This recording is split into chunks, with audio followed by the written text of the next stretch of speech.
Hello, this is John Key, Prime Minister of New Zealand. Christchurch earthquake, can I just give you a little bit of a sense of what's happening there? So on the scale of things, it's large.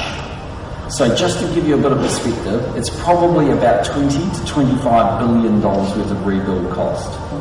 So as a natural disaster, As we can see from the two earthquakes that took place in Christchurch, in a developed country, we cannot find a bigger example of something that's had a bigger impact on GDP. So the second thing it does is it buys reinsurance risk. So if there's a man-made, as we can see from the two earthquakes that took place in Christchurch. Although New Zealand experiences thousands of earthquakes every year, most pass unnoticed, but a severe earthquake can occur at any time. Okay. No, she needs an ambulance. What happened? We were in that building that just collapsed. The people who save the most lives are often your friends and neighbours who are immediately at hand. A large-scale disaster can happen at any time, and we need to all be ready. New Zealand is located on the Pacific Ring of Fire.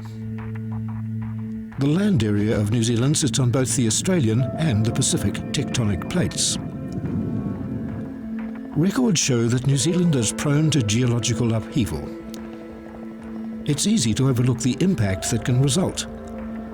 When mountains slip and the earth shakes, people and property may be affected.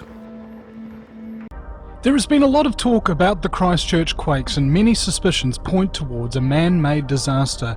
Along with emergency drills on the day of the quake, 9 US congressmen stepping on a plane to leave hours before the quake struck, and the head of FEMA, the Federal Emergency Management Agency, visiting on that day.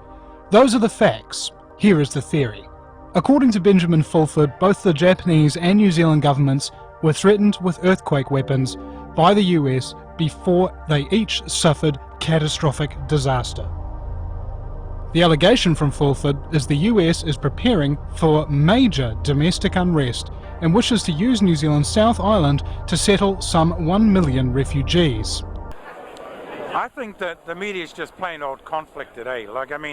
They want to be seen to be breaking the news, but they are actually the media of the corporate entities anyway. So they don't want to really bust this open, and I think it's going to be this kind of media, the people's media, the Facebooks, the websites, that are going to really crack this. And I think that that's where most of the interest is coming from in terms of public communication on issues like this.